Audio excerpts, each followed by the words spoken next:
mejores esperanzas para este webinar LIC de usted?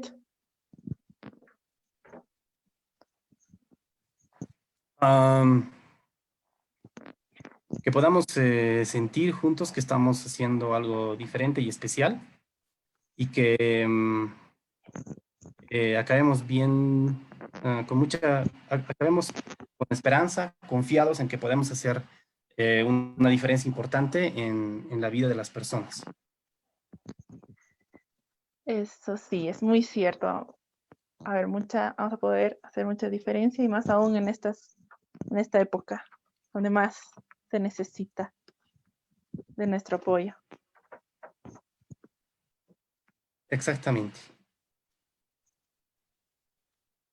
Muy bien. Entonces ya... Milen, que responde, conocer más acerca del trabajo centrado en soluciones en el ámbito familiar y ampliar la Ya. visión. Súper. Súper bonita. Entonces también tal vez te puedo pedir que podamos hacer que puedas estar leyendo tal vez un comentario que se pueda hacer en Facebook.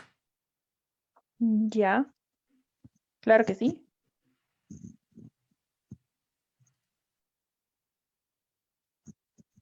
Tenemos que cargue un poco más.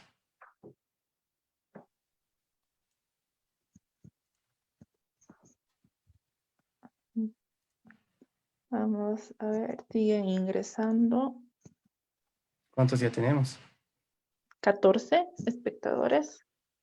Y vamos a llegar a todos. Muy bien. Está bien, entonces ya se van a ir integrando. Sí. Ya van integrándose. Ok. Entonces, para los que recién se están integrando, bueno, primeramente un gran saludo de mi parte. También, bueno, de Guarita, que ahorita también les va a decir algo. Estamos muy felices de poder compartir unas ideas breves sobre lo que es el enfoque en soluciones y cómo esto puede hacer una diferencia importante cuando estamos trabajando en contextos, por ejemplo, de servicios de protección familiar, donde se está luchando básicamente contra la violencia. Entonces, hemos visto necesaria la creación de este webinar, que es muy espontáneo, ya que por el tema de la cuarentena, nos hemos visto un poco, tal vez, limitados a estar físicamente en sesiones con las personas, al hacer talleres de prevención y todas las actividades que regularmente hacemos.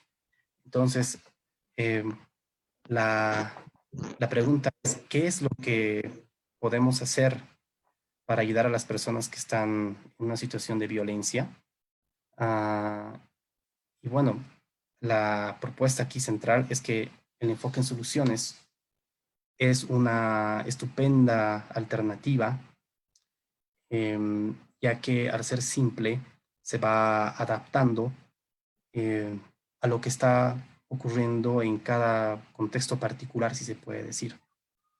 Entonces, podemos hacer esta práctica, ya sea por videoconferencia, por mensajes de texto, por llamadas telefónicas,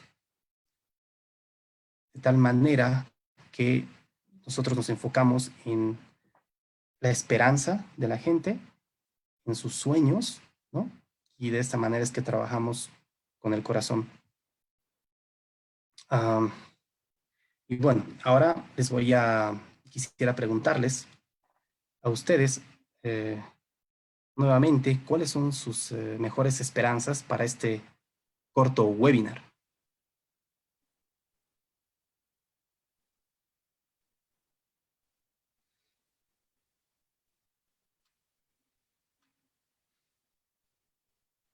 Ahorita no sé si puedes leer algunas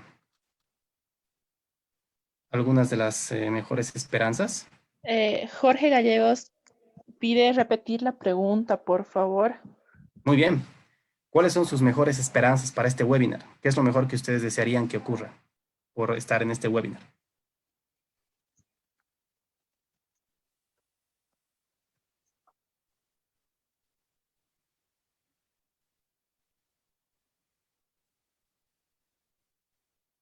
Si quieres, ahorita puedes leer un poquito cuáles son las mejores esperanzas de los compañeros. Claro que sí. A ver,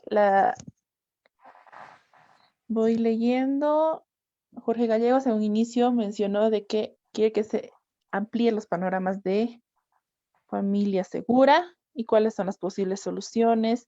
¿Ya? Graciela Alarcón mencionó de que quiere adquirir conocimientos de la terapia en soluciones y muy pronto poderlo aplicar. Milen Ajá. Carcani dice conocer más acerca del trabajo centrado en soluciones en el ámbito familiar y ampliar la visión. Y Jorge Gallegos Ujú. ya nos respondió que seamos más proactivos en generar una cultura de paz en nuestros hogares. Wow, eso sí, es muy, muy cierto. Sí, definitivamente. Bueno, entonces tengo que hacerles una propuesta. Necesitamos, para seguir este webinar, tratar de alguna manera de conectarnos eh, con esa parte de nosotros que quiere ayudar, que quiere hacer la diferencia, esa parte que nos ha, de alguna manera, de cualquier profesión, que nos ha traído acá para, para querer hacer este trabajo. Entonces, quisiera que piensen en un momento en su vida donde han tenido esta conexión así de rotunda, si se puede decir. Por ejemplo, cuando han decidido entrar quizás a la carrera de psicología o cuando se han enterado de este trabajo que hacemos y, y han decidido inscribirse para este webinar. Quisiera que piensen en esa parte suya que está llena de energía, que está totalmente convencida de que puede hacer algo importante, algo significativo. Quisiera que vayan escribiendo quienes están logrando pensar un poco en eso. A ver, vamos a revisar Uh-huh. en el chat. Bueno, mientras tanto yo les puedo comentar una conexión importante que tengo para este trabajo, que justamente es de mi abuelita, que falleció hace más o menos unos 2 meses. Y justamente el domingo era su cumpleaños, el Día Internacional del Enfoque en Soluciones. Bueno, ella, cuando pienso en ella, pienso también en qué creía ella de mí, qué veía en mí. Y eh, lo que siempre me resaltaba era que podía ser creativo, que podía encontrar una solución tarde o temprano, por más difícil que sea la situación. Y siempre estaba como atenta a que de alguna manera muestre alguna señal de buen humor en situaciones difíciles. Y lo que me comentaba era que esa era como la señal de que ya estaba en marcha, ¿no? Otra vez listo para enfrentar la situación, ¿no? Entonces, para mí es muy importante conectarme con eso y eso me puede llevar a hablar horas, pero ahora tenemos un tiempo determinado para este webinar. Pero también podría pensar, por ejemplo, cómo esto me impulsó cuando trabajaba con pacientes con cáncer terminal.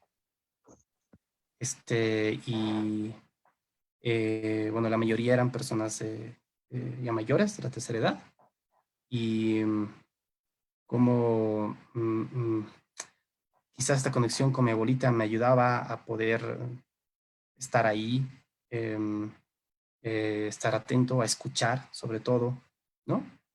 Y bueno, ese tipo de cosas que ya lo voy a estar contando en un podcast que estoy preparando para estos días. Entonces, podría, ahorita tal vez hay ¿qué dice el público? ¿Ya habrán pensado en alguna conexión importante para hacer este trabajo? ¿Están todavía? Estoy segura de que están pensando aún. y Ujú. hasta por escribir esa Ajá, conexión que en algún momento de su etapa de su vida han tenido. Le dije, qué interesante, el ajá. domingo era cumpleaños de su abuelita y el día de enfoque en soluciones. Seguro para el evento que ha tenido usted, que se ha encontrado con todo el equipo de las personas que Ujú. están dentro de la práctica, ha habido un momento en que usted ha pensado en ella y le ha dado una inspiración para hablar ese día, esa noche, ¿no? El domingo. Sí, sí, exactamente, Guarita. Ha sido un día especial y también, bueno, es el primer cumpleaños sin mi abuelita, pero al mismo tiempo la relación con mi abuelita es para siempre. Ahora estamos juntos de otra manera y bueno, es algo que definitivamente abre mi corazón y cuando nuestros corazones están abiertos, creo que nuestra cabeza funciona mejor o no es tan importante. Y creo que eso también es vital para conectarnos con las personas, ¿no? Cuando estamos conversando, sobre todo en situaciones difíciles. Necesitamos hablar con el corazón. Así es, Lick. Y más aún el tema de hoy día, que es para trabajar en el tema ámbito familiar, como la familia también nos fortalece Ujú. y generamos vínculos. Ajá.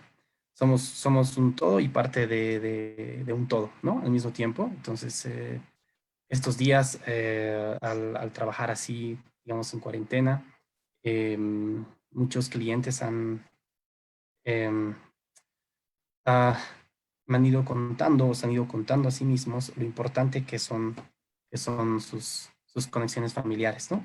Esos vínculos, esas relaciones que tienen y cómo a lo largo de su vida han hecho una diferencia. Y lo hermoso de esto es de que nos inspira a seguir.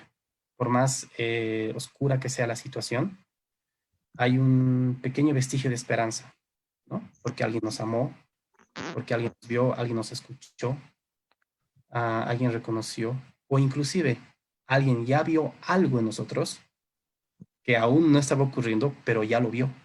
Entonces, eso es una cosa muy sorprendente, muy linda, ¿no? Ver así Increíble. el amor, digamos, que hay en la vida de cada persona, ¿no? Por eso es Increíble. muy lindo. Mm. Giovanna Mendoza respondió, un saludo a Ujú. todos, acabo de conectarme, mil disculpas, estaba con varios casos, un saludo desde Viacha.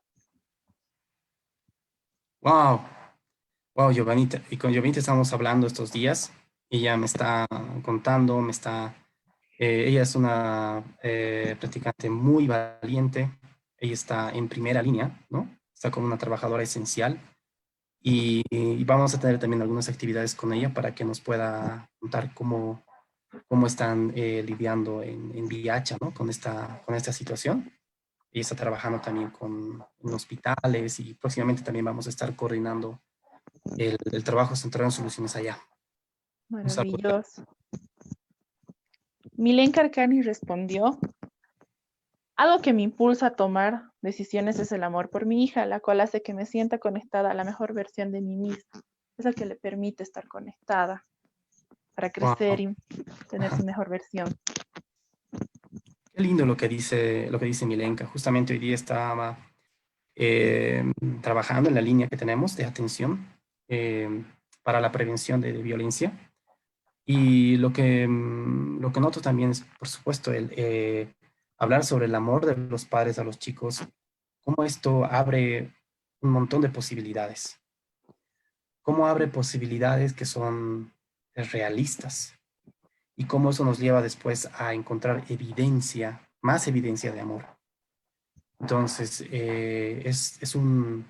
para mí, digamos, es un momento muy especial porque es un momento de renacimiento, diría yo, a partir del lenguaje, ¿no? Una historia, una historia nueva, una historia expandida, una historia, digamos, enriquecida, ¿no? Entonces, el amor de los padres a los hijos es algo inquebrantable, es potencia, es energía pura, ¿no? Así es, el rol de papá, de mamá, es muy importante, sobre todo en el tema de protección, de cuidado y ese vínculo que para mí es eterno. y realmente nos deja mucha inspiración para seguir el camino que nosotros queremos, que es siempre los mejores deseos en un futuro, que sea muy positivo, que sea muy bueno. Y ser papá o mamá es muy, lo tenemos muy arraigado, ¿verdad? Es muy bueno, lindo ver eso en nuestros hijos también. Exacto. Ujú. Eso también, como hijos, como papás, es una conexión muy importante. Entonces, el privilegio tal vez de los terapeutas centrados en soluciones es que nosotros ni siquiera les decimos esto a los clientes, nosotros hacemos preguntas y estas preguntas hacen que los clientes vayan descubriendo o redescubriendo estos vínculos. Y eso es hermoso, ¿no? Es ver a una persona cómo se reconstituye, cómo se hace su propio mantenimiento, cómo se cura a sí misma. Y bueno, al final solo somos un instrumento que hace preguntas tal vez, pero es la persona la que se va reconstituyendo con esta inspiración de sus seres queridos. Evelyn Molina responde, la conexión que puedo sentir en estos momentos es el repensar nuestra posición como seres humanos que podemos sentir, reflexionar, adaptarnos a cualquier situación y salir adelante. Wow. Bueno, ahí hay varias palabras muy útiles. Nosotros en las sesiones preguntamos a los clientes qué es importante para ellos, qué necesitan, qué quisieran ver, qué señales encontrarían de que tal vez están saliendo adelante o algo así. Entonces, palabras como sentir, reflexionar, ¿no? Son muchas veces utilizadas por los clientes. Entonces, a partir de eso ya empezamos a trabajar en la sesión, ¿no? Y también lo que dice sobre adaptarnos en estos momentos, cuando hay incertidumbre, el enfoque en soluciones es ideal. ¿Por qué? Porque nosotros no tenemos tanto una expectativa de darle a la persona o que la persona nos presente un proyecto de soluciones, algo así. Sino lo que queremos es hablar con el corazón y que las personas se vayan inspiradas. Y resulta ser que la investigación confirma de que esto funciona igual que una terapia más convencional. Solo que tiene este aspecto así de especial. Así es, Lee. Tenemos recursos, esos recursos lo estamos utilizando también, ¿verdad? Ujú. Para poder adaptarnos. Somos muy Sí, creativos, nosotros los seres humanos también. ajá. Ujú. Y esa evidencia también vamos encontrando evidencia de eso en las sesiones. Y no es fácil, por supuesto, pero vamos, digamos, construyendo preguntas, con lo que llamamos escucha constructiva. Vamos desarrollando estas preguntas que, que nos ayudan a encontrar evidencia de recursos de las personas. Entonces, el mismo terapeuta, aunque no es la prioridad, no estamos tampoco para eso, pero el mismo terapeuta se va de la sesión con mayor esperanza, porque está hablando con personas y no con problemas.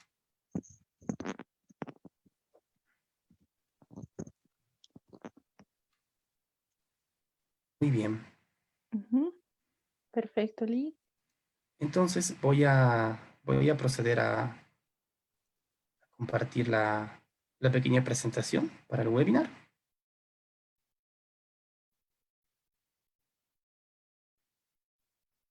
Y acá la tenemos. Bueno, entonces, como ya saben, este webinar es cómo utilizar el enfoque en soluciones para,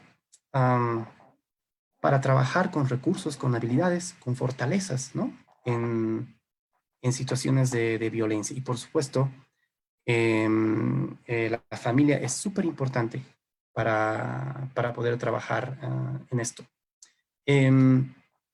¿Por qué ponemos familias seguras?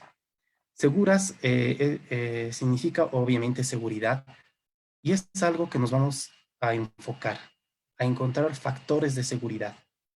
Entonces, queremos entender, por supuesto, el riesgo en el que están las familias y también queremos entender qué es lo que ya funciona bien, cuáles son sus fortalezas.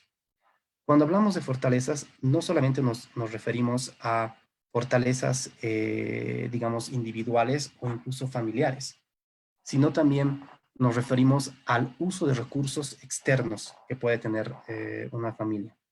Es por eso que esta práctica centrada en soluciones en situaciones de violencia es también ideal para trabajadores sociales. Y por supuesto, no es coincidencia que una gran parte de los practicantes en todo el mundo sean trabajadores sociales, precisamente. Entonces, bueno, lo que quiero compartirles es la base, el marco de lo que vamos a hacer, ¿no? ¿Cómo nosotros entendemos nuestro trabajo? A partir de cómo vemos a las personas. Creemos que las personas tienen fortalezas y no nos enfocamos tanto en el déficit, ¿sí? El déficit de la vida de alguien no representa a la persona. Sería un gran error que solo nos enfoquemos en eso. Por supuesto, entendemos que si alguien está frente a nosotros, es porque quiere algo.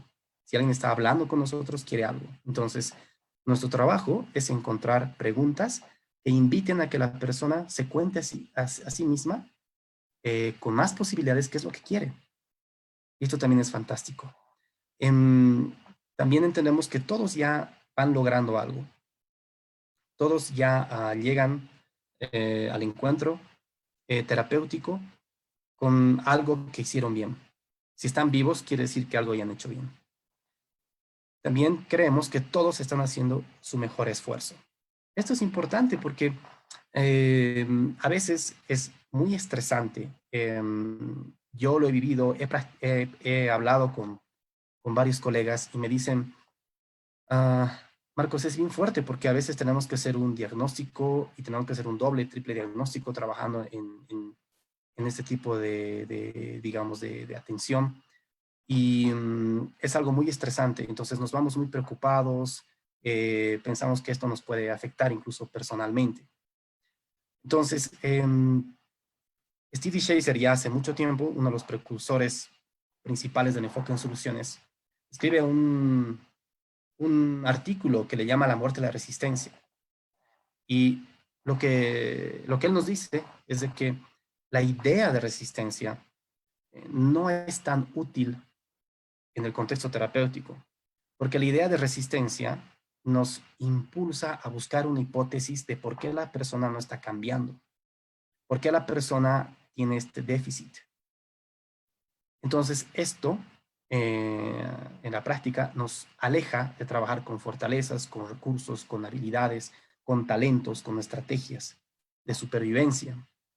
Y en definitiva hace que innecesariamente la terapia sea más larga en la misma sesión y también que implique muchas más sesiones. Entonces, no creemos en la resistencia. Por supuesto que existe la resistencia, pero nosotros en realidad no la utilizamos como recurso lingüístico para nuestro trabajo. Entonces, por eso decimos que lingüísticamente hemos matado a la resistencia. Hay una pregunta muy importante que surgía en un curso anterior y decían, ¿cómo nosotros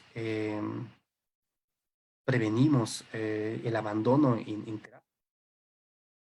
Esta pregunta es crucial porque las personas en una situación de violencia normalmente no vienen voluntariamente, ya sean, digamos, los sobrevivientes, las víctimas o, eh, digamos, los agresores o los perpetradores de violencia. Entonces, los pocos minutos que tenemos para conversar son muy valiosos, ¿sí? Son oro, básicamente. Entonces, no podemos tener una expectativa muy clara de cuántas veces les vamos a ver. Y es por eso que nosotros asumimos que cada sesión puede ser la última sesión. Entonces, ya no estamos tan preocupados por el abandono terapéutico. Sabemos también que la investigación a nivel general muestra, sin importar el modelo terapéutico, muestra que si generamos una alianza con el cliente, va a haber mucha menos tendencia al abandono terapéutico, por ejemplo. ¿Cómo generamos esta alianza? Identificando junto con el cliente qué es lo que quiere de la sesión. ¿Sí? Y el otro punto importante es preguntándole por sus relaciones importantes en su vida. Sabiendo estos dos elementos, sabemos que hay alianza terapéutica y eso nos permite trabajar más tranquilos. En otras palabras, no nos preocupamos tanto en la sesión de este tema, porque no entra en nuestra forma de trabajo. Nosotros acabamos la sesión asumiendo que posiblemente ya no vuelvan o que no sabemos exactamente cuándo les vamos a volver a ver. Y de esta manera es que también nos enfocamos en lo que sea simple, pero significativo. ¿Qué nos lleva a esto?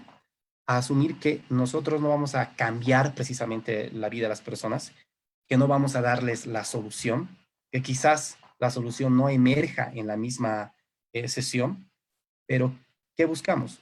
Que la sesión sea tan inspiradora que haga que los clientes se conecten, que los clientes se conecten con ese diseño de futuro preferido que quieren, que lo vamos a hablar en un momento, y que tengan la confianza de seguir adelante.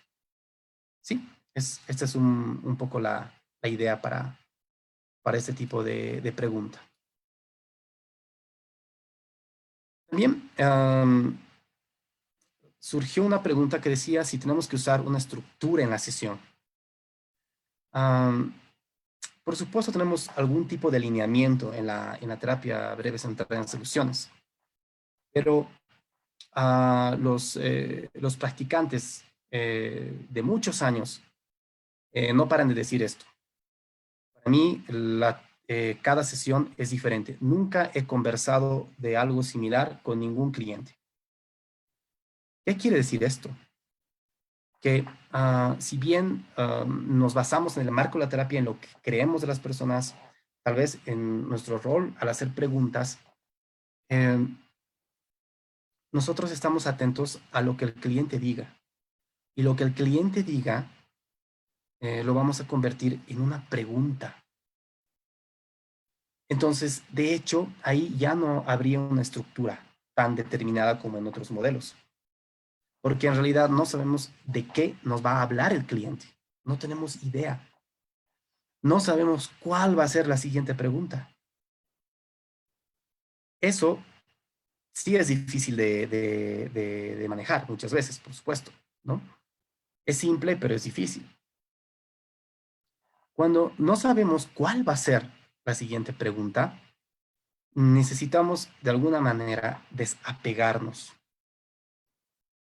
Desapegarnos de nuestras propias expectativas, desapegarnos de las expectativas de los demás. Y necesitamos escuchar. La única manera de escuchar es vaciándonos en lo posible. Entonces, no es coincidencia que muchos terapeutas centrados en soluciones en todo el mundo reporten que sus clientes, cuando están acabando la sesión, les comenten que principalmente se han sentido escuchados. ¿Sí?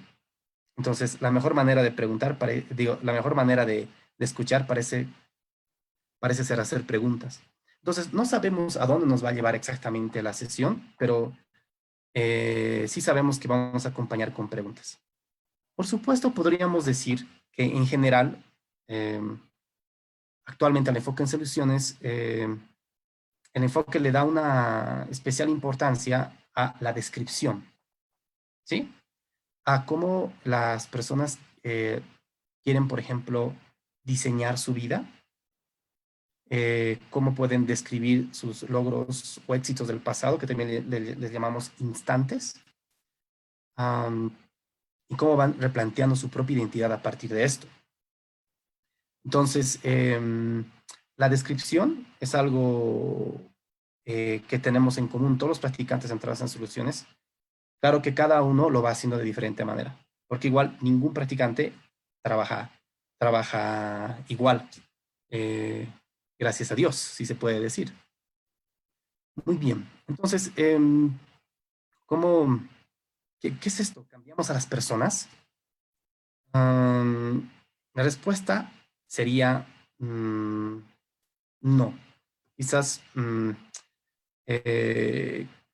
supuesto, tenemos en sí una intención, un marco de trabajo terapéutico que nos hace creer en las capacidades de la gente, pero el cambio no sabemos cuándo ni cómo va a ocurrir.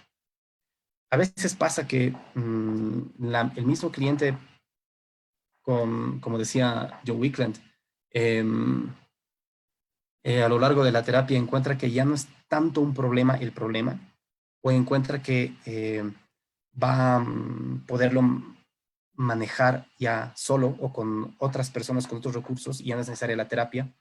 Entonces, esta es una situación con mucha incertidumbre. Pero tenemos mucha evidencia científica que nos dice que en todas partes del mundo donde se aplica el enfoque en soluciones, hay resultados positivos significativos. ¿A partir de qué?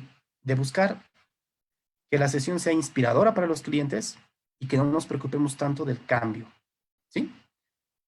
Por supuesto, en una situación de violencia hacemos seguimiento, depende de la institución donde trabajemos y eso, pero la conversación terapéutica en sí no está enfocada a crear una solución, sino a inspirar.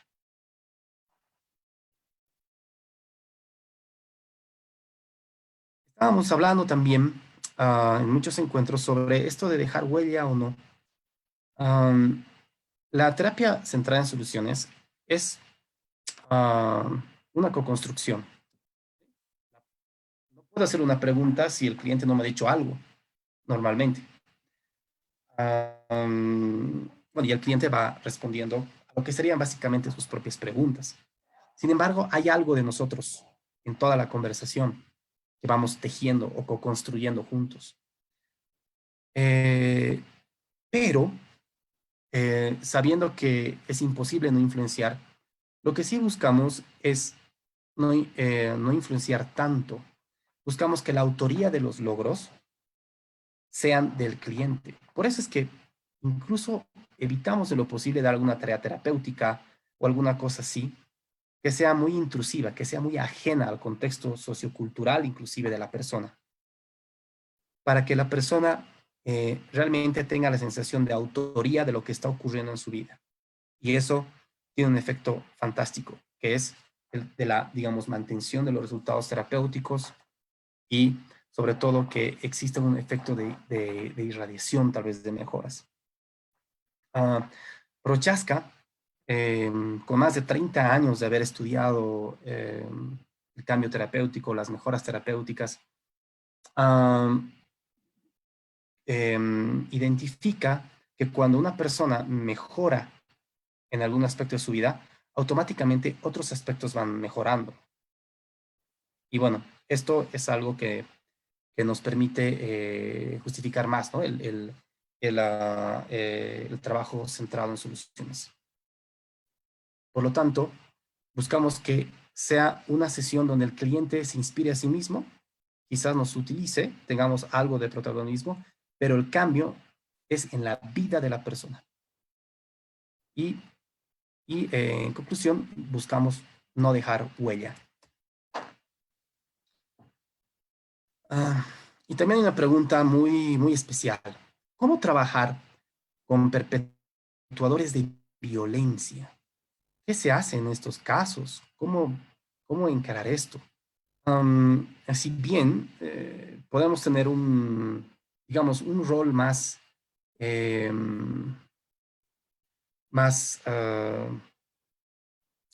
¿cómo decir? Punitivo, más legalista. Podemos amplificar un poco esto. Definitivamente, la violencia es inaceptable, pero lo que nosotros estamos buscando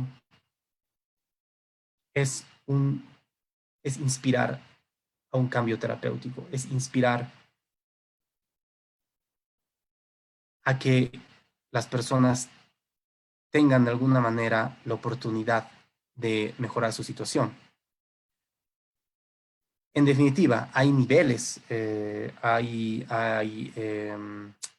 evaluaciones también de riesgo que se pueden hacer, pero entendemos que todos estamos conectados y que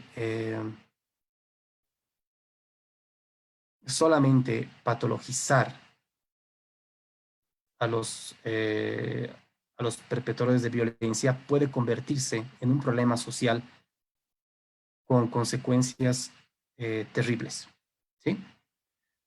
Lo que nosotros queremos es una cultura de paz. Lo que nosotros queremos es, inclusive con los perpetradores de violencia, desarrollar un lenguaje de esperanza en cuanto a las cosas importantes y especiales que pueden ocurrir en la vida de uno si justamente eh, asume una vida de respeto, una vida de paz.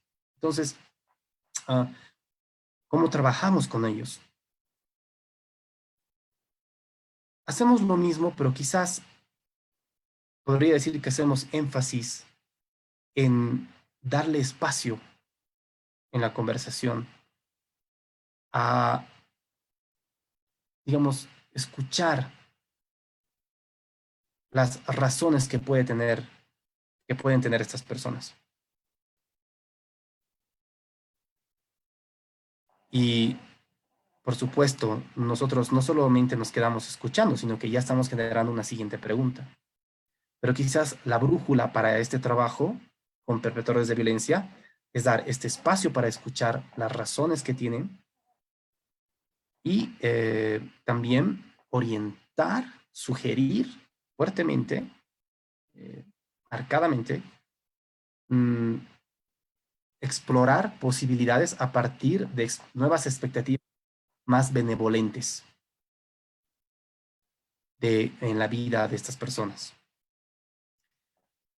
Los estudios con personas privadas de libertad que de alguna manera ya tenían un buen comportamiento en la cárcel, han demostrado una efectividad sorprendente de la terapia breve centrada en soluciones en perpetradores de violencia, por ejemplo, especialmente al trabajar en grupos. Han mostrado un muy bajo índice de recaídas y una duración sorprendente de las mejoras en seguimientos que son de 10, 14 años, a comparación de otro tipo de terapias más, digamos, tradicionales, más centradas en el problema, que requieren muchas más sesiones, que también funcionan, pero que tienen un mucho más alto, mayor grado, digamos, de recaídas, ¿no? Y con problemáticas más, digamos, más fuertes, ¿no? Entonces, es, es una gran posibilidad el poder trabajar centrados en soluciones con esta población. Y ya hay investigación sobre esto, es lo que quería que sepan. Bueno, también una pregunta que va surgiendo es el tema del abuso sexual, ¿no? Y la intervención en crisis. Tenemos igual mucha investigación sobre este tema y, por ejemplo, Yvonne Dolan tiene una experiencia muy interesante al respecto, sobre todo al tratar el trauma que conlleva una experiencia de abuso sexual, al hacer el acompañamiento en la vida de estas personas.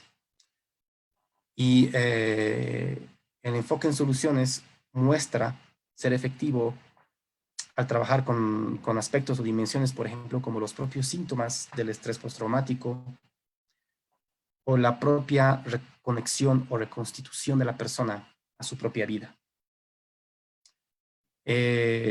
Últimamente he estado trabajando, colaborando con Sarah Jordan en este tema,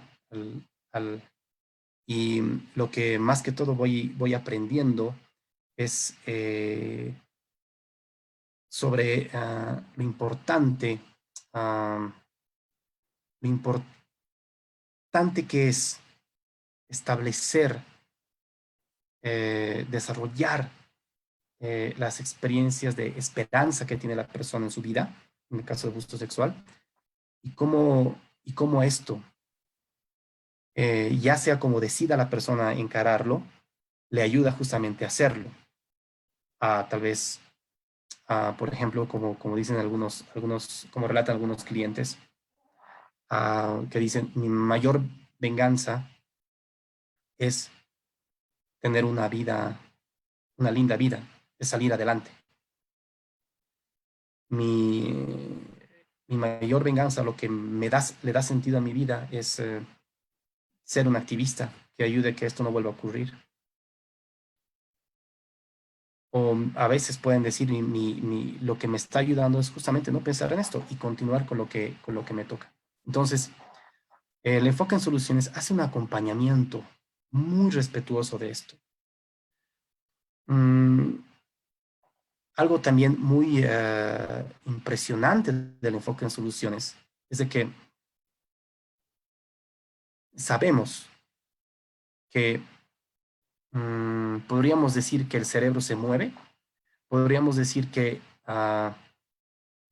las sensaciones, las experiencias intensas se pueden trabajar a partir del uso del lenguaje.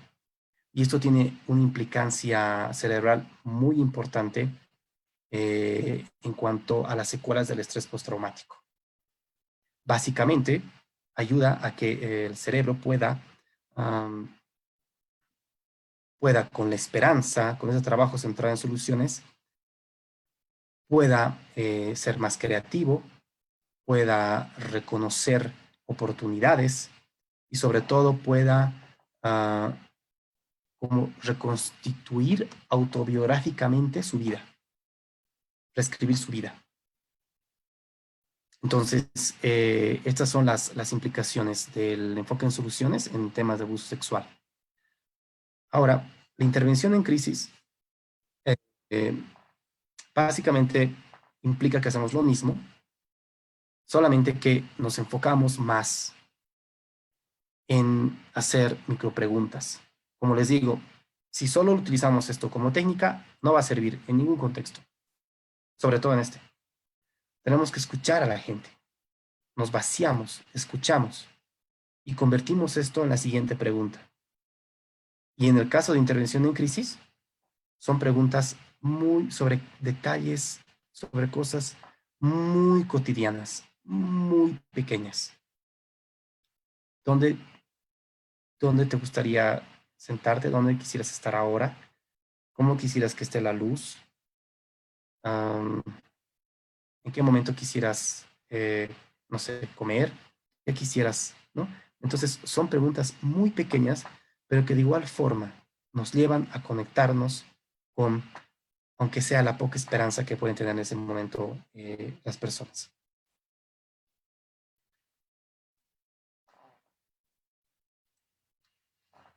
Muy bien. Entonces, estas son algunas ideas del enfoque en soluciones, cómo trabajamos, y son también algunas respuestas, ¿no?, a preguntas que he estado recibiendo estos últimos días.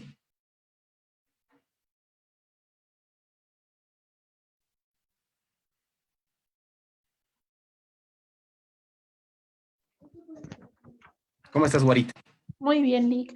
Muchas gracias. Qué gran presentación. Muy importante lo que usted menciona, sobre todo cuando habla de los perpetradores de violencia. Muchas veces se tiene una idea de que con ellos no se puede trabajar o que tal vez no hay la posibilidad de que ellos en algún momento de sus vidas no hayan tenido una etapa donde hayan sido siempre violentos. Ha debido haber algún momento en su vida donde no hayan actuado así. Entonces el enfoque nos permite trabajar con ellos, no desde ese punto de vista del problema. Me parece muy importante también eso y que tal vez nos podría un poquito ampliar sobre el estudio que se ha hecho en las cárceles con el enfoque en soluciones, Nick.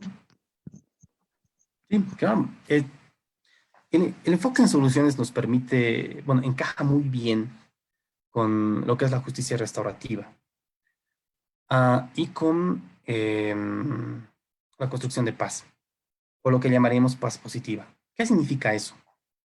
La presencia de algo, la presencia en este caso de paz, ¿no? De una convivencia de respeto, colaboración, altruismo, ¿no? Un montón de cosas más. Entonces, digamos que sería lo contrario a trabajar exclusivamente centrados en el problema, que sería paz negativa o simplemente soñar con que no exista algo. Es más claro para el cerebro hablar sobre lo que quiere y no sobre lo que no quiere. En otras palabras, es más fácil describir lo que queremos de lo que no queremos, ¿sí? Es más directo. Entonces, a partir de este punto, es que nos animamos a trabajar con perpetradores de violencia. ¿Qué tipo de sociedad queremos? Todos somos parte de la sociedad. ¿Qué es lo que va a pasar con estas personas? ¿Qué es lo que podemos prevenir también?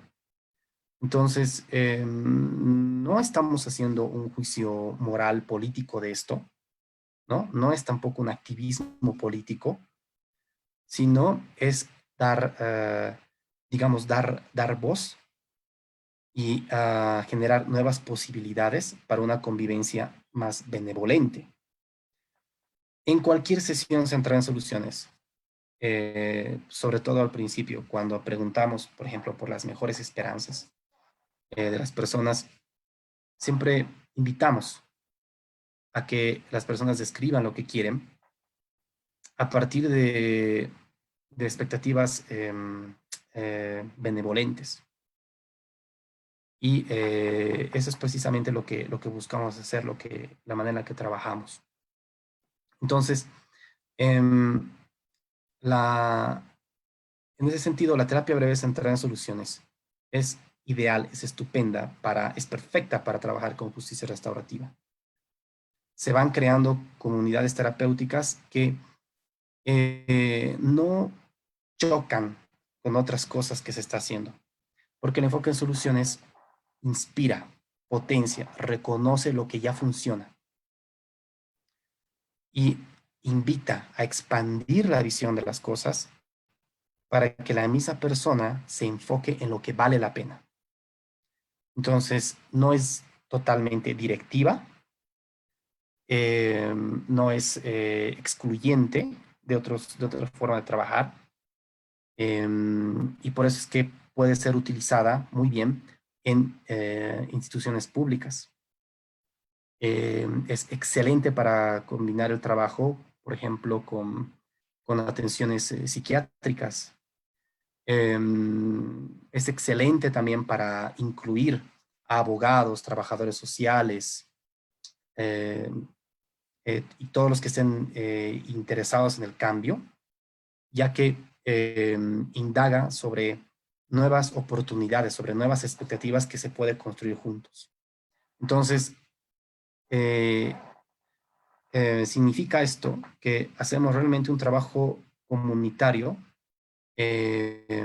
orientado a la salud, no a la enfermedad, orientado a la paz y no a la no violencia. Por eso es que quizás esta es la clave para el éxito que tienen este tipo de comunidades terapéuticas. En cuanto a los estudios, lo que se ha ido encontrando es de que ha resultado trabajar en formato de terapia de grupo, con un promedio de 6 a 8 sesiones semanales que se van espaciando, a comparación de CBT, de terapia cognitiva comportamental, que justamente tomaba como unas 52 sesiones, me imagino casi una vez a la semana, ¿no?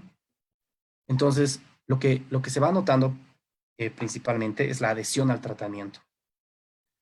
Las personas tienden más a seguir este tipo de terapia porque no se les está diagnosticando tanto, no se les está patologizando, eh, no están dando vueltas sobre algunas cosas que ya le han hablado seguramente en otras instancias.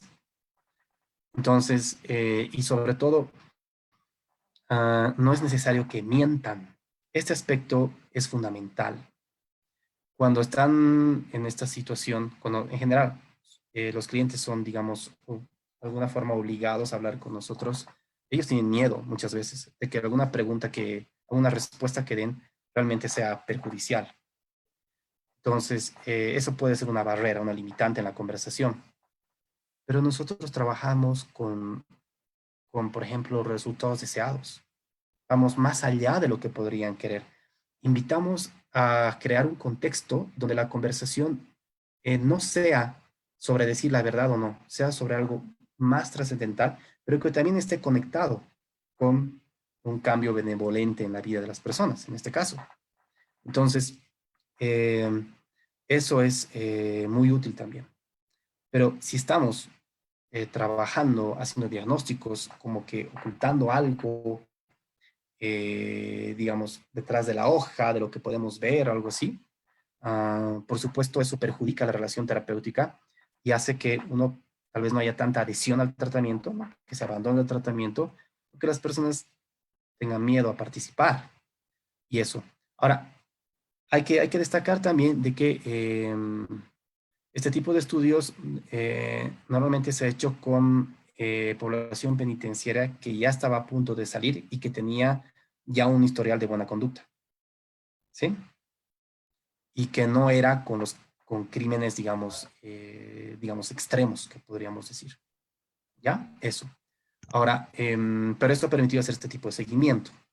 Entonces, después de un año, digamos, en estos dos grupos, se ha ido viendo de que sí había, digamos, como algún tipo de recaída en ambos, pero era mucho menor en el grupo centrado en soluciones que en el grupo de CBT.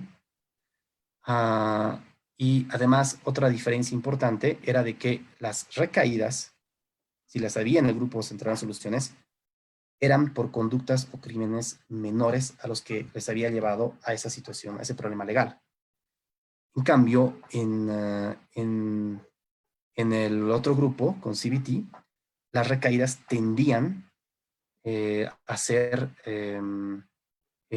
con conductas o crímenes igual o más intensos que los que ya habían tenido, ¿no? Eso no quiere decir que una funcione de otra no. Lo que pasa es de que por el contexto quizás una podría tener algo más de maniobrabilidad, como les digo, ¿no? Por la incertidumbre, por el tema de tener que mentir o no, o algo así. Ambas funcionan cuando han habido buenos resultados, hay esta tendencia a mantenerse, pero esas serían las diferencias sutiles. Ahora, el seguimiento ya de 10, 14 años, 15, así que se va haciendo, ha sido más que todo con la población de la terapia centrada en soluciones, porque era ya muy difícil con otros grupos. Pero esta es un poco la forma de trabajar. Pero lo que yo les digo no es tanto una invitación a imitar eso. Lo que yo les invito es a que tomemos en cuenta cómo creamos el marco de la terapia, cómo trabajamos, qué posición tenemos ante situaciones así de intensas, ¿no? Como trabajar con perpetradores de violencia. Y esa posición, ese marco, no se logra tanto leyendo un manual y replicándolo. Eso se logra practicando, hablando como ahora lo estamos haciendo, eh, conectándonos también con otros practicantes, um, filmando nuestras propias sesiones, ¿no? Y sobre todo animándonos a siempre tender a hacer algo diferente en cada sesión, manteniéndonos en el marco, digamos, que nos permite la terapia breve centrada en soluciones, ¿no? Y eso, además que, bueno, esta práctica tiene un gran soporte de investigaciones, de colegas que ayudan, la comunidad es muy activa, es muy colaboradora, cada día se están descubriendo cosas, se está investigando, se está indagando, se está innovando, entonces es una, es un movimiento, yo diría, muy, muy importante. Querida Guarita. Muchas gracias, Lick. Ya tenemos preguntas de los espectadores. Ajá, Y la primera pregunta es de Graciela Alarcón. ajá. Ella consulta si se puede trabajar con niños con la terapia centrada en soluciones, desde qué edad y también si hubieran sido víctimas o testigos de un hecho traumático. Ya, ok. Em, a ver, podría ir tal vez por la segunda pregunta, ¿ya? Que son muy interesantes ambas. Em, sí se puede trabajar, absolutamente, porque mm, lo que estamos haciendo es trabajar con el corazón. Lo que estamos haciendo es trabajar con los sueños de las personas. ¿Y quién mejor para soñar que un niño? En realidad es con los que más se podría trabajar, ¿sí? Eh, ¿Cuál es la diferencia tal vez? En realidad no es tanto una diferencia porque hacemos lo mismo en cada sesión, y es la calibración lingüística, que es mantener nuestra posición, nuestro marco de la terapia, pero adaptar lingüísticamente nuestras palabras, o bueno, en realidad las palabras del niño, y adaptar nuestras preguntas lingüísticamente para que las pueda entender. Y eso, yo les digo, lo hacemos todo el tiempo. Claro que hay que entrenarnos para que sea algo específico en la sesión, pero con niños es fantástico. Em, los estudios de Janet Bevin Babelas y Harry Corman en microanálisis nos muestran de que, por ejemplo, cada 5 segundos hacemos una calibración lingüística. Como les decía, la calibración lingüística es básicamente ir probando, ¿no? Estar atentos, ya sea verbal o corporalmente, todo al mismo tiempo, ¿no? Ir viendo si la persona está cachando, está entendiendo lo que hemos dicho y viceversa, ¿no? Entonces eso lo vamos haciendo, lo van haciendo las dos personas que están conversando. Igual el niño se está haciendo sus propias calibraciones lingüísticas. Entonces, es importante mantener la esperanza, creer en el niño, creer en sus capacidades y no rendirnos con eso. Entonces, ya sean adolescentes o niños, eh, muchas veces cuando nos dicen no sé a una pregunta o están en silencio, en realidad están comprobando si realmente nosotros estamos, uh, realmente nosotros creemos en lo que hacemos, ¿sí? Al decir, ¿qué es lo que quisieras que pase, papito, por venir a la sesión? ¿Cuáles son tus mejores esperanzas de venir? Nosotros estamos de alguna manera comunicando que creemos que algo bueno podría pasar, ¿sí? Y el niño nos pone a prueba muchas veces. Los adolescentes también. Entonces, es importante por eso mantenernos en ese marco. Y cuando pasamos esa etapa, es todo más fluido, ¿sí? Entonces, sí se puede trabajar con niños que han sufrido trauma. Y tal vez respecto a la edad. Bueno, nosotros trabajamos, esta es una terapia conversacional y mientras el, el niño pueda entender algo de lo que estamos diciendo, ¿no? De acuerdo a su, digamos, a su cantidad de vocabulario, eh, a su desarrollo lingüístico, nosotros trabajamos con él. No todos se van desarrollando de la misma manera. No podría decir ahorita exactamente una edad, pero puedo decir, por ejemplo, que niños de 4 años me dan respuestas muy elaboradas y muy sorprendentes. Entonces creo que es básico con los niños estar listos para jugar, básico, elemental, creo, en todo modelo. Después, estar listos a dejarnos sorprender, ¿no? Y en el enfoque en soluciones, creer, trabajar con sus recursos y habilidades. Y como les decía, ¿quién más, quién más mejor para trabajar con sueños si no es un niño?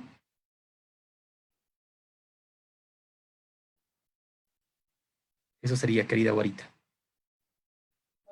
Muy bien, hay otra pregunta, es de Noelia Ujú, de Sagasoto. Buenas ujú. tardes, Nick. Me preguntaba, ¿qué pasa si encontramos más de un problema que aqueja al paciente? ¿Nos centramos solamente en el problema porque él vino o podemos indagar en el otro problema? Si fuese así, ¿cuál sería el momento apropiado para hacerlo? Ah, ya, wow, buena pregunta. Em, Como dice Led Connie, hay como una tentación que tenemos para hablar del problema, ¿sí? La persona puede hablar de lo que quiera en la sesión. Lo que nosotros hacemos es escucharle y lo que nos cuenta lo convertimos en la siguiente pregunta. Esta pregunta puede ser, digamos, para que, para que siga expandiendo lo que está contando, o también puede ser para invitarle a hacer un giro, ¿no? Una redirección o imaginar algo hipotético, ¿sí? Entonces, nosotros, ah, nosotros ah, estamos justamente atentos a lo que nos va a decir y ah, puede ser que tengamos a ratos la tentación nosotros mismos de indagar sobre un problema o sobre otros problemas que podrían estar ocultos o más allá, ¿sí? Y eso sí es lo que queremos evitar. Pero si el cliente habla de su, mm, de su, de un problema o de otro problema, nosotros trabajamos con eso. Claro que podemos hacer una invitación para que nos hable sobre otras cosas también relacionadas a eso o expandirlo, pero lo que sí evitamos es de que si el cliente ya nos está hablando sobre su futuro preferido o sobre algún éxito del pasado, nosotros evitamos hablar del problema, ¿sí? Es como gratis hablar del problema ese rato. Estamos construyendo algo y de repente nosotros, ni siquiera es el cliente. Entonces, esto quiero que tomen en cuenta, chicos, que no hay en ningún libro, creo, o algo así, uno lo va quizás aprendiendo en la práctica y conversando con otros practicantes. A veces pasa que los, los terapeutas metemos al problema hasta cuando no hay problema. O creamos un problema donde no hay un problema, en otras palabras, ¿sí? Entonces, eso a veces lo hacemos de reflejos, como que no sabemos qué decir, algo así. ¿Y qué pasó con tu mamá? No sé, algo así, ¿no? ¿Qué pasó con tu mamá? O no sé.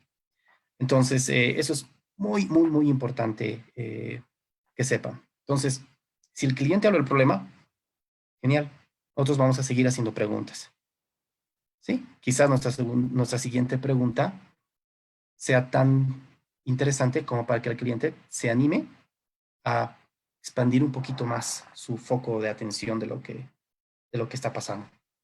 Pero todas las preguntas no son órdenes, son invitaciones.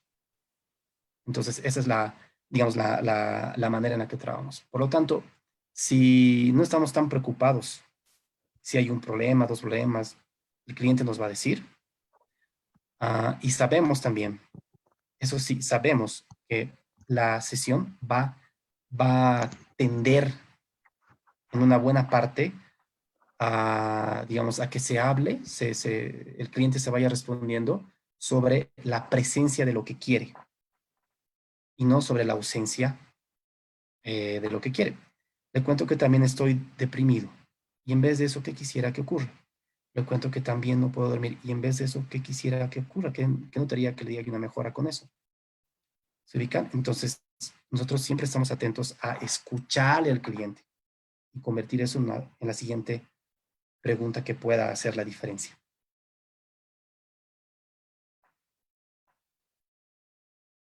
Muy bien, Nick.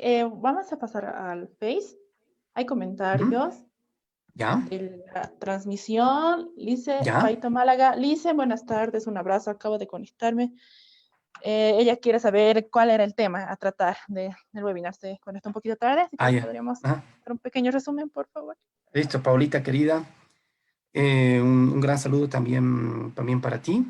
Ella ha sido mi estudiante en la universidad y bueno, también ha sido parte de un equipo muy interesante que ha construido un texto el año pasado, ¿no? Que justamente lo tratábamos de orientar también al enfoque en soluciones.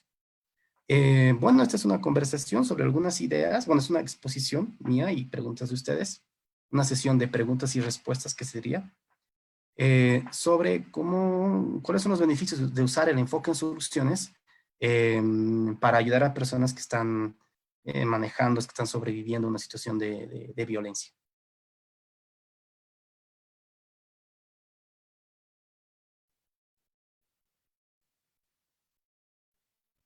Muy bien, Nick. A ver, tenemos más comentarios. Brenda Sánchez también comenta, Marcos, me gusta mucho que hagas el énfasis en inspirar.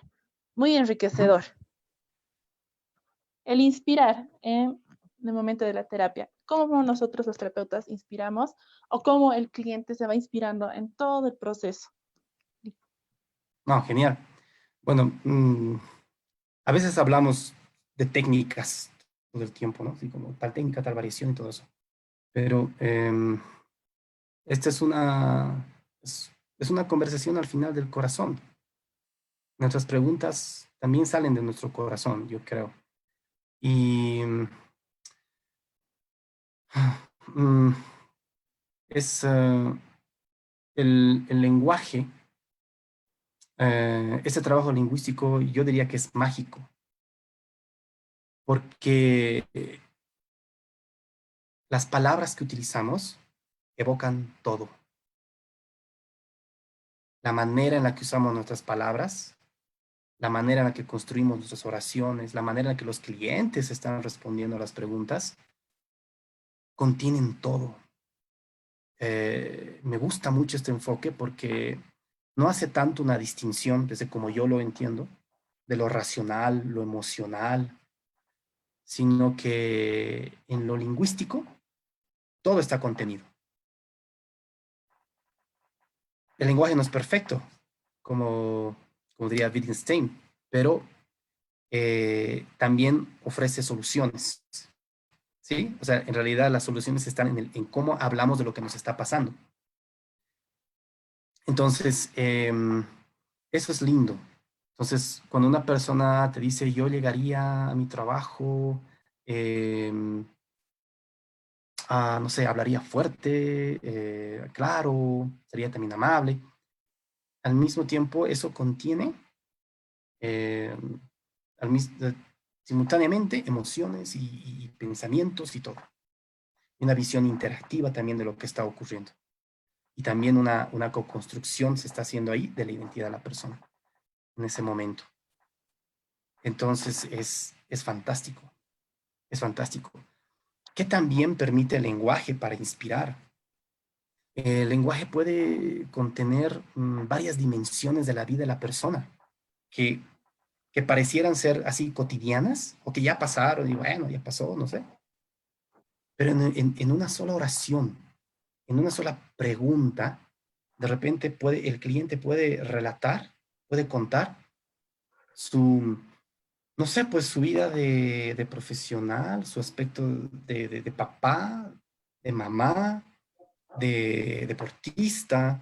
Entonces, y esa comparación igual va generando más, más respuestas, ¿no? Y más preguntas de parte del terapeuta centrado en soluciones. Entonces, al mismo tiempo, creo que es inspirador una sesión centrada en soluciones, porque sobre todo en la parte más importante que es la descripción, um, el cerebro ya está haciendo eso, ¿sí? Y la psicología deportiva que Guarita se está interesando muchísimo y lo está estudiando apasionadamente, ya ha demostrado y ha estudiado hace mucho tiempo que, por ejemplo, técnicas como la visualización ayudan muchísimo a los deportistas. En otras palabras, a veces el deportista solamente tiene que, bueno, inicialmente tiene que visualizar lo que va a hacer y su cerebro ya está, digamos, interactuando, funcionando como si estuviera realizando esa tarea. Entonces, cuando ya la realiza de verdad, en realidad su cerebro ya la ha hecho de alguna manera. Entonces, lingüísticamente hablando, en el enfoque en soluciones, bueno, esto es más, yo diría que es más simple, pero más difícil, porque estamos trabajando con lo que la gente nos cuenta, no solamente con una actividad específica, pero en el enfoque en soluciones, en la parte de la descripción, la persona ya está viviendo sus sueños, ya está, y los sueños son el camino al corazón.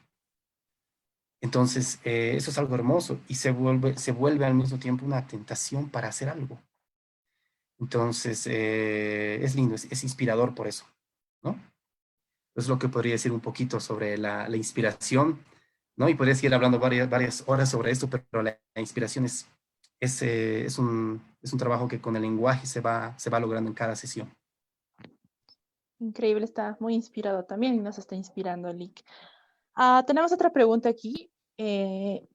Es de Milen Carcani. En la terapia que se realiza con familias, desde este enfoque, ¿sería buena idea hacer sesiones donde primero estén los miembros o en conjunto? ¿O es recomendable tratar primero con ciertos miembros? Por ejemplo, madre, padre o hijos.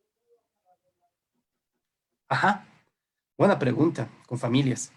Bueno, mm, en realidad, cuando estamos trabajando en situaciones de violencia, eh, um, tener, necesitamos, aunque sea mentalmente, tener presente a la familia, ¿sí? Sobre todo cuando trabajamos con niños, por supuesto, ¿no? Tal vez en conflictos de pareja, con chicos que están ahí. Entonces, tenemos que mantener en mente esto. Ahora, podemos recurrir un poco a esta idea que ha revolucionado a la psicoterapia, yo diría en general, que viene del Mental Research Institute, em, que es que, bueno, la idea de ver un poco las familias como un sistema. Entonces, un sistema humano, ¿no? Que se autorregula, que interactúa, que tiene propósitos en común. Entonces, cualquier cambio en un miembro del sistema ocasiona cambios en los demás. Hay como un efecto de onda, de irradiación en ese sentido, ¿sí? Entonces, eh, inicialmente, más o menos por los años 60, había este énfasis en que toda la familia tenía que estar presente, eh, pero luego los mismos terapeutas en todo el mundo se han ido dando cuenta de que no siempre puedes tener a toda la familia. Hay familias que si un día van a sesión, no trabajan y no comen, por ejemplo, ¿sí? O hay distancias largas, un montón de cosas. Entonces, este principio a nosotros nos ayuda un poco a estar más, tal vez más sueltos, más flexibles. A veces incluso tenemos sesiones donde no están presentes, digamos, lo que normalmente llamamos clientes identificados o algo así. Esto se ha hecho varios estudios que próximamente vamos a estar también compartiendo con toda la comunidad centrada en soluciones, las traducciones sobre el compendio de las Dean McDonald, todas las investigaciones, pero estos estudios van confirmando, por ejemplo, que al trabajar con adolescentes en situaciones de este tipo, a veces trabajar con los cuidadores primarios, si se podría decir, o familiares, no tanto con los adolescentes, igual tiene un efecto positivo. Se han formado, por ejemplo, en varias escuelas terapias grupales con solo papás de adolescentes que tal vez están en alguna situación, digamos, conductual conflictiva, una cosa así, y los resultados son positivos, ¿sí? Con este promedio que se va repitiendo nomás de 8 sesiones, 6 sesiones. Entonces, esa es un poco los puntos que hay que tomar en cuenta para trabajar con familias. En realidad siempre tenemos en mente a la familia, sobre todo en esta problemática, pero tenemos esta, digamos, esta esta maniobrabilidad. Ahora, cuando estamos trabajando en situaciones, digamos, de violencia extrema, con riesgos y todo eso, nosotros normalmente vamos a estar en una institución o ya vamos a derivar el caso a una institución y las instituciones de protección familiar se encargan también de hacer un seguimiento. Entonces ellos hacen una evaluación de riesgos también. Lo que nosotros contribuimos es hacer una evaluación de fortalezas, de factores de protección. Pero también es necesario que se contraponga la evaluación de riesgos. Para eso hay un programa que se llama Sign of Safety, el cual ya voy a estar compartiendo en estos días también, ¿no? Un poquito para hacer este enlace entre cómo evaluar riesgos y factores de protección, ¿no? A veces le damos solamente importancia a los factores de riesgo y ahí queda todo, pero eso puede resultar en un perjuicio social brutal, generacionalmente hablando.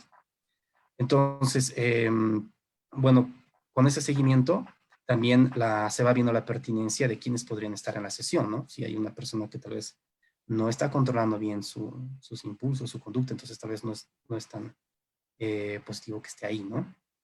Que está todavía ejerciendo algún tipo de violencia más estratégica o algo así. Pero bueno, eso se hace con un trabajo también en equipo, pero sobre todo que el equipo esté, no sé si tanto centrado en soluciones, pero que por lo menos tenga esperanza y amor por lo que hacen. Muy bien, Lick. Hay otra pregunta desde el Facebook. Claudia Carvajal ¿Ya? Salas Ujú. dice, buenas tardes, licenciado. ¿Y cómo hacer preguntas a una persona que es víctima de violencia física como psicológica? Ya, wow. Esa es la pregunta, la pregunta más grande, la que contiene todas. Ya. Em, es, eh, las preguntas salen del corazón, de alguna manera. Y salen del corazón cuando nosotros sí tenemos esperanza. ¿Sí? Eso es importante. Creer que algo bueno pueda ocurrirle a esta persona. Sin obligarla a que actúe como nosotros queremos. En cierto modo, es un acto de amor desde la perspectiva que entiendo de Humberto Maturana, por ejemplo.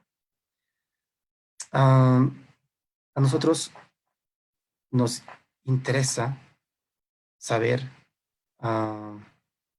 cuáles son las mejores esperanzas del corazón de esta persona. Nos interesa casi como decirle primeramente en una pregunta que nosotros creemos en ella, en él, y que estamos ahí, firmes en esa conversación. ¿Sí? Eso es muy importante, que la persona perciba una congruencia en nosotros, que nosotros vamos a escuchar lo que nos diga sin juzgarle. El enfoque en soluciones es fantástico para esto.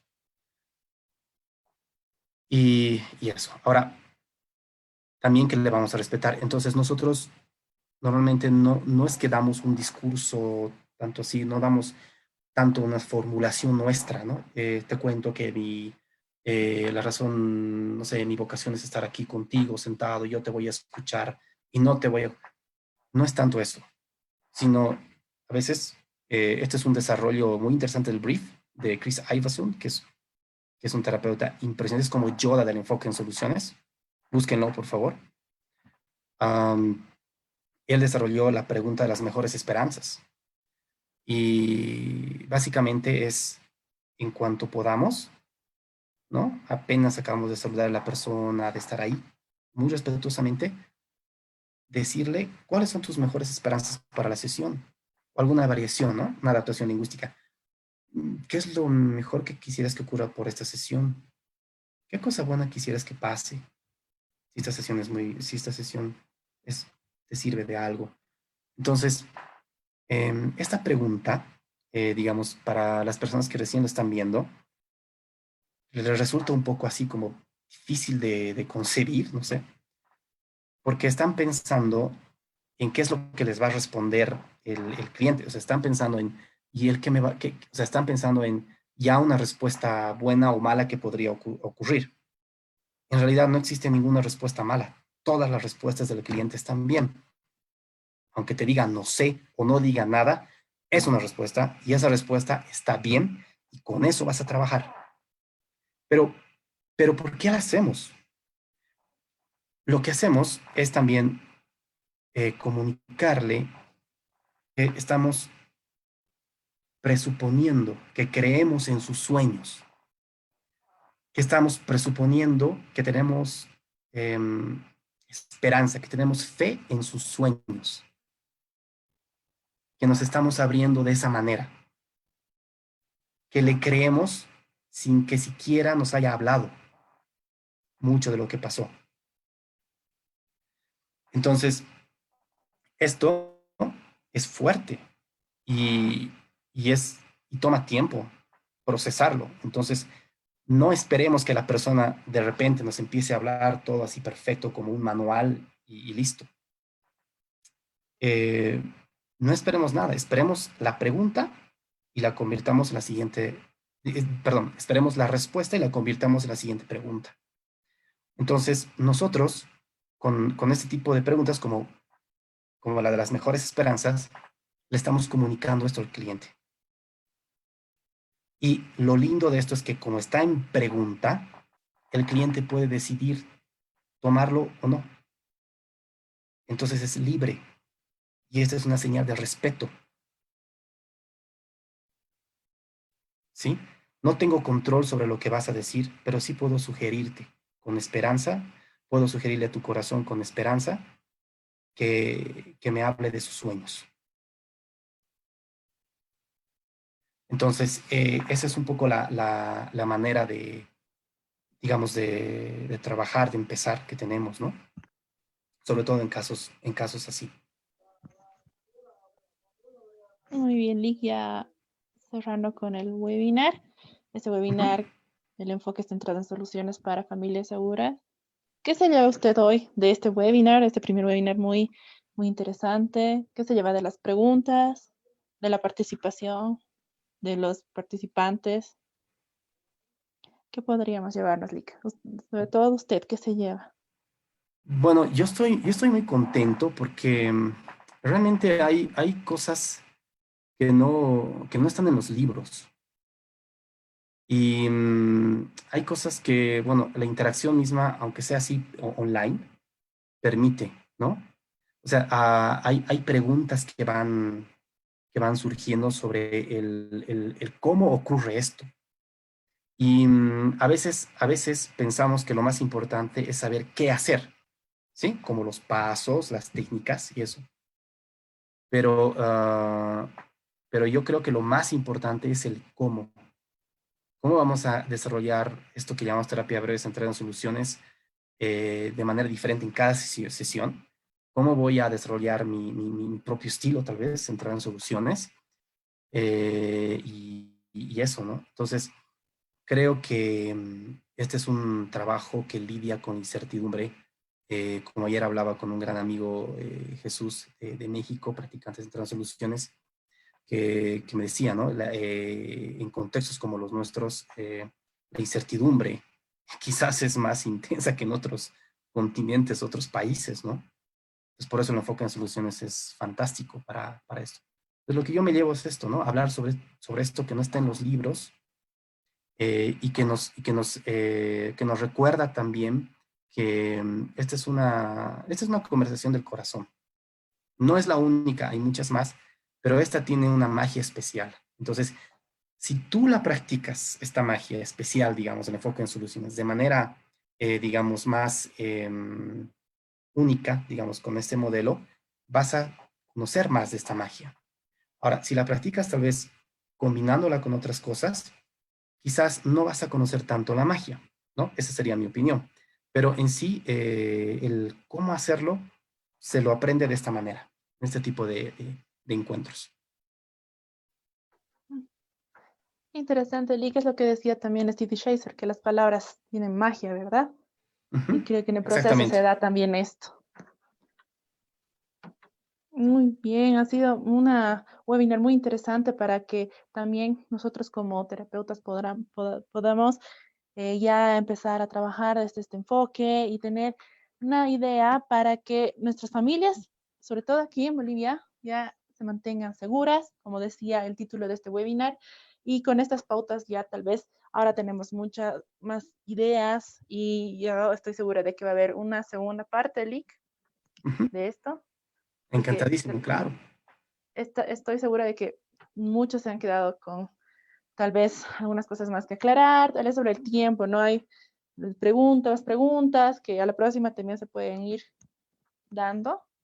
Así Ujú. que ha sido muy, muy importante este webinar, crucial en este momento.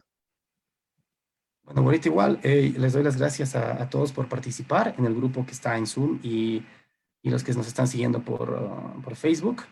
Y también, por supuesto, a ti, Guarita, que has hecho un excelente trabajo. Esta ha sido una experiencia nueva para todos nosotros y la verdad estoy muy contento con más ideas que ya les voy a estar compartiendo.